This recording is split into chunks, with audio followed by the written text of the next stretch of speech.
Welcome back to Venture Forward. It's February 2023, and in this episode I'm exploring the backcountry routes of southern Arizona in our Winnebago Revel. From the standpoint of four-wheel drive capability, the 2020 Sprinter VS30 is more formidable than you might think. Now obviously the platform has a lot of trouble keeping all four tires firmly planted on the ground, but its saving grace is the very intelligent and effective traction control system, which enables the van to go places that might otherwise require a locking differential. It doesn't do so as gracefully as a proper locker might because the van will stop in its tracks. It'll feel like it's stuck for about 5 to 10 seconds. But all you have to do is keep steady application of the gas pedal, maybe jog the steering wheel left and right a little bit, and it'll transfer power from the tires that slip to the tires that grip. I haven't personally encountered a scenario yet where this traction control system is inadequate. But again, I'm not out here for hardcore four-wheeling either. I'm not looking for trouble. The challenges along the way are just the challenges along the way.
In each episode of Venture Forward, I record detailed GPS tracks and waypoints for everywhere I go. So if you're interested in retracing my steps, I make this data available to Patreon subscribers and paid members of Venture4WD.com.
Good morning.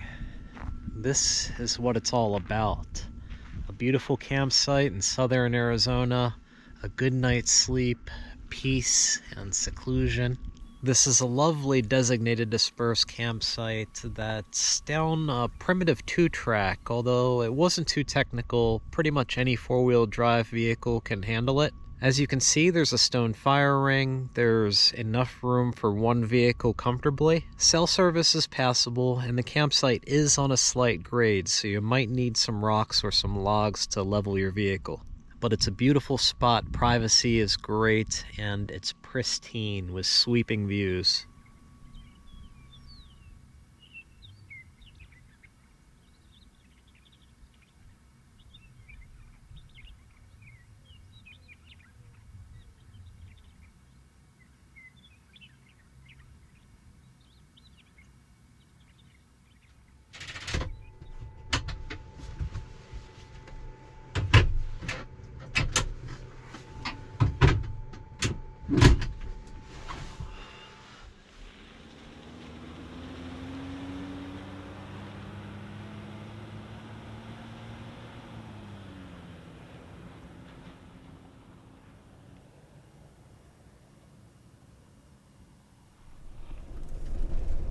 Alright, I am off to do some exploring. My plan for today is to work my way down into Coronado National Forest and try to find a passable through road. I'd like to find a route that I can tackle in the van that goes in one side of Coronado and out the other. It might not be a perfect end-to-end route, but that's okay, as long as I don't have to do any backtracking. I hate backtracking.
It's not exactly a surprise, but I present to you the frustrating limitation of exploring in a van. It doesn't matter how good your four-wheel drive system is, if you can't fit, you can't fit.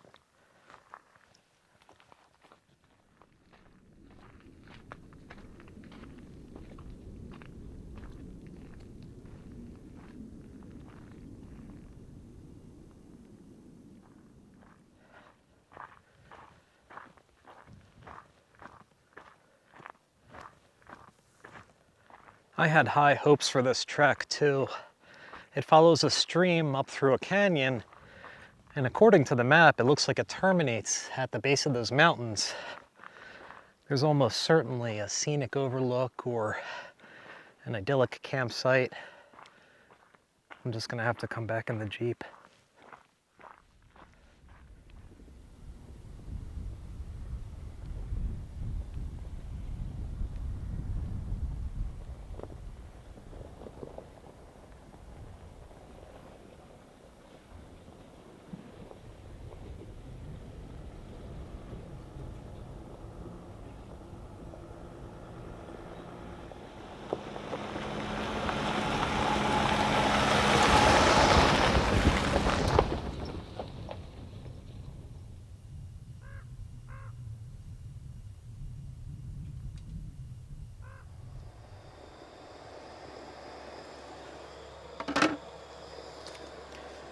I'm making spaghetti for dinner tonight, which you've seen me make 1,000 times, so I'm not going to record it closely, but I'm looking forward to it. I didn't eat much today, and I'm famished.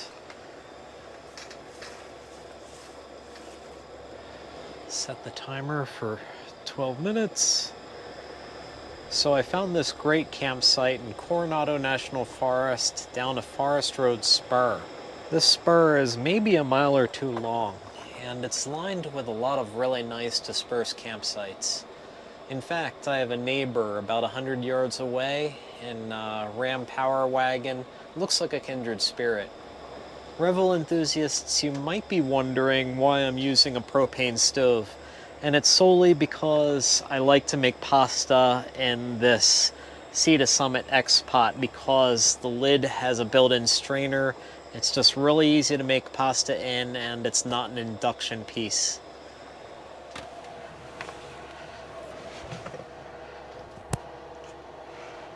We are going to tilt you up just a tad. There we go.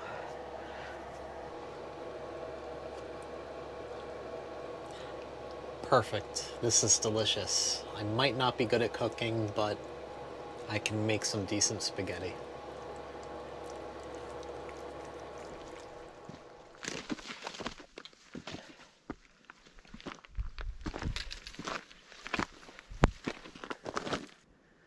Acetillos. Tall acetillos. Probably really impressive when they're in bloom.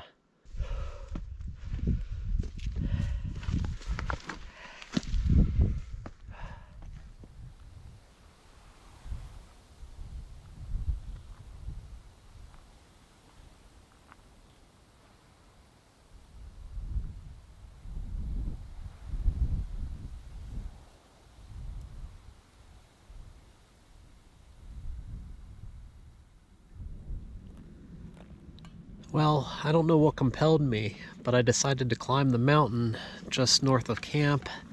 It's currently 9 a.m. I guess I just wanted a bird's eye view of things.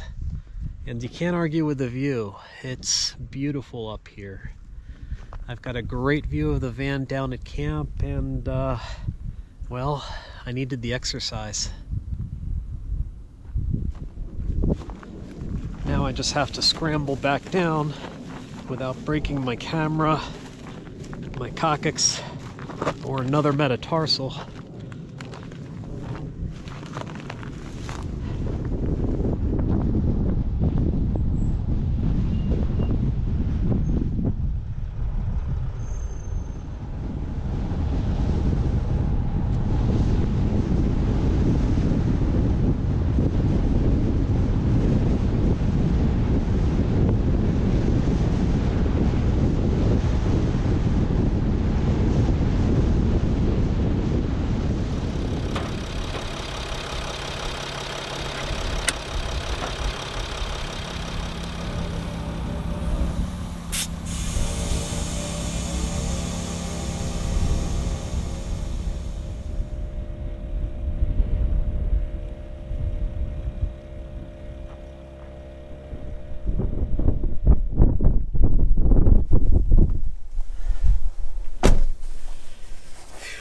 It is windy and surprisingly chilly out. As it turned out, last night's campsite wasn't too far from pavement, or from town, but I didn't know it because I came in from the other direction. The past few days, however, did yield a fun and interesting van-friendly overland route. If you don't mind scratches, I didn't have any other challenges or issues, just plenty of branches would gently rub down the sides of the van. I'm going to call that a wrap for this episode. I have a date tonight with Shannon, so I'm going to go home, get cleaned up, maybe hose off the van. Again, my detailed GPS data is available to Patreon subscribers and members of Venture4WD.com with a paid subscription. Thank you all for watching, and I'll see you next week.